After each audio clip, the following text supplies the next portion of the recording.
Prateek Agrawal now joining us from Motilal Oswal Asset Management. Prateek, morning. Good to see you. Prateek, just want to start off on the macro note because it's an important policy meet today. And though one would have thought that our RBI governor is more watchful and very conservative, but what has transpired in the last 48 hours, the US, the recession fears which have emerged, what's happening in Middle East on the geopolitical front, or even Japan for that matter. Do you think that today's commentary would take into account these things and flag off some change in stance? Because if you remember, there were back-to-back growth upgrades in India. If indeed there is a shadow on global growth, will it not, cast an impact here? No, so in the commentary, my sense is everything will be taken into account because that is the job of the central bank.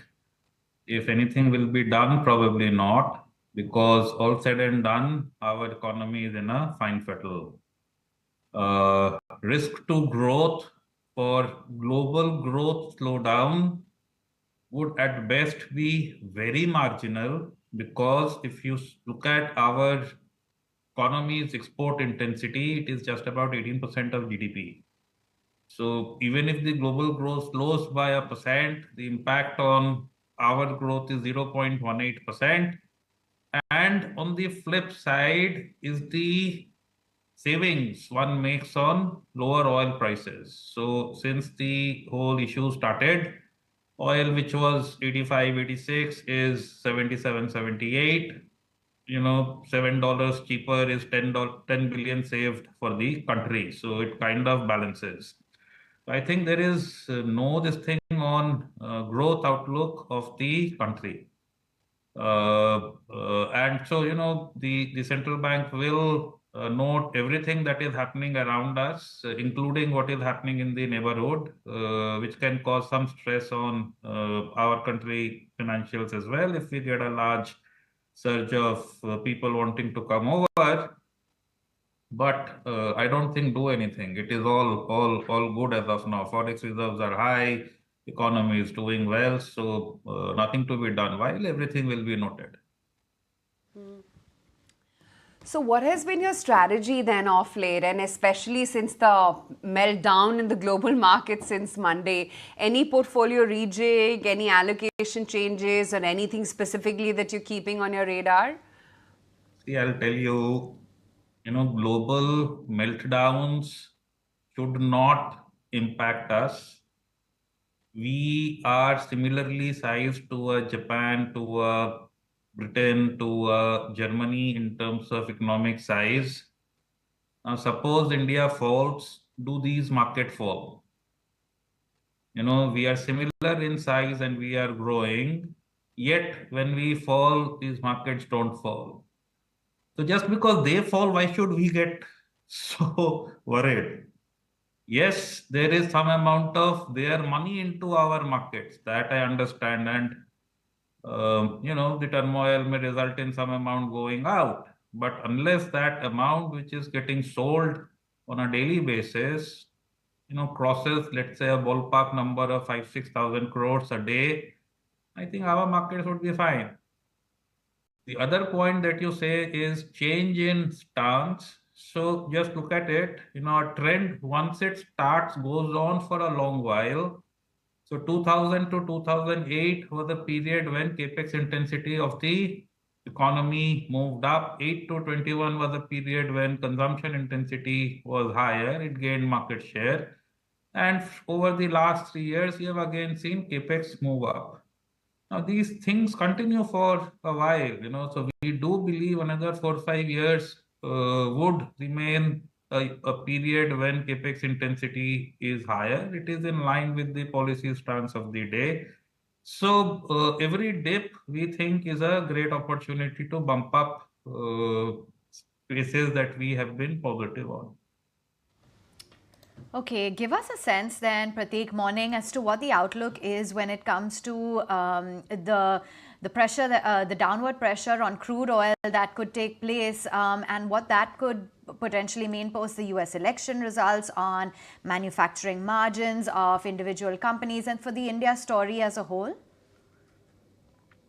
India story, great chance that it gets better. The turmoil in the neighborhood means certain spaces do better. That's a very cheap in the labor cost kind of an economy. We are a tad more expensive.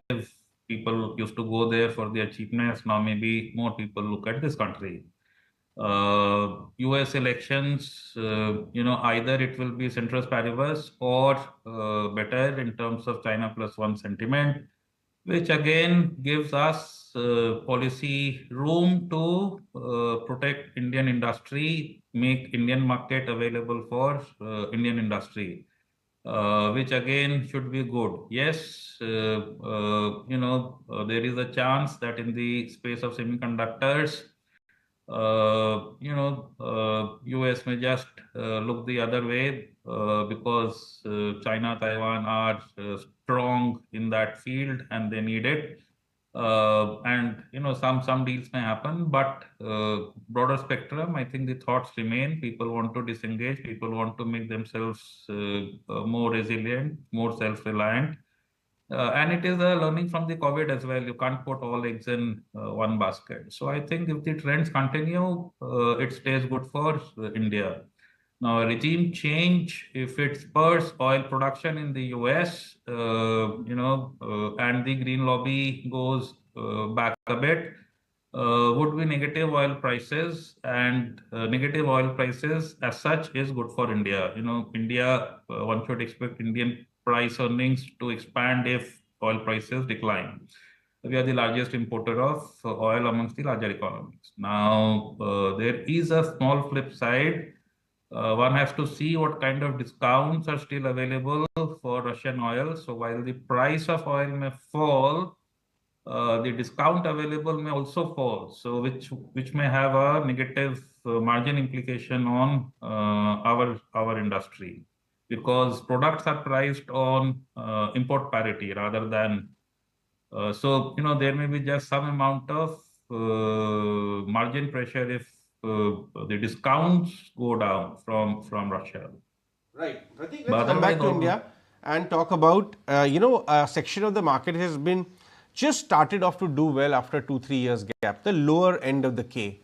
If you look at the numbers of, say, value retailers, V-Mart, etc., or commentary, I mean, just an hour back, even Sulla Vineyard, which is usually seen as a luxury play, is telling us that the cheaper wines are selling higher now.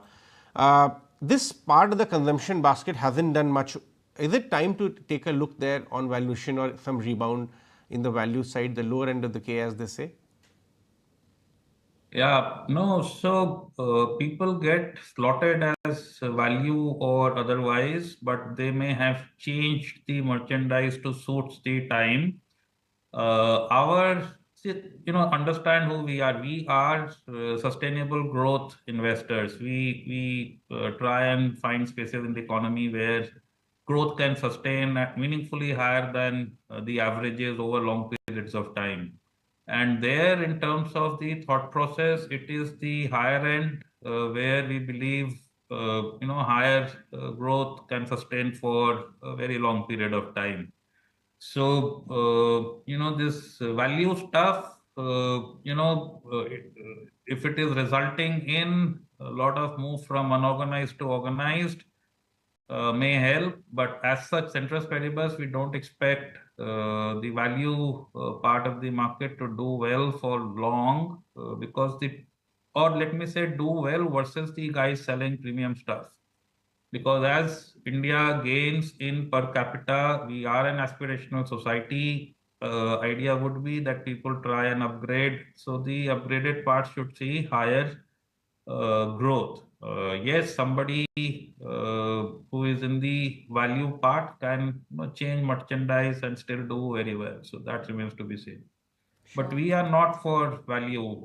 I think roti kapda makan kind of stuff is completed for India. Whatever is left will be done over the next 2-3 years. So if you see volume growth in the base categories, they are tending towards zero very quickly. Premiumization is the story. And that really brings me, Prateek, to the kind of new paper which has been hitting the market of late. And that clearly shows you sort of the next gen, right? Be it Ola, be it First Cry, so platform, renewable energy, new energy, all those kind of themes now coming out, and most of these companies listing as well. Having said that, anything thematically that you're looking at from this new set of IPOs which have come by? No, so we do invest in IPOs and we love a lot of these newer generation guys who are coming in. Not to say that we invest there, but the simple reason that, in one or two meetings, it's very difficult to assess how good a business is, how good the valuation is. We do go in sometimes, but most of the times you would want to see the thing list and see how the experience is after listing for a period of time. That said, you hit the nail. This is how we think. If you see over the past 4 or 5 years, there have been many new businesses. So just like India got IT in 93, 94, India got real estate as an industry listed in the markets in 96. 2006. In the similar manner, you got electric vehicles, you got electronic manufacturing, you got new tech, defense, and so on as an industry where investments are possible in a meaningful manner over the past 4 or 5 years. These are spaces which are new. The quantum of growth is large. The longevity of growth should also be very good. And we have sizable exposures in these spaces. Right. All right, Prateek, we'll let you go on that one. Thanks so much for joining us on the show today. That was Prateek Agrawal of Motilal AMC. But let's move on and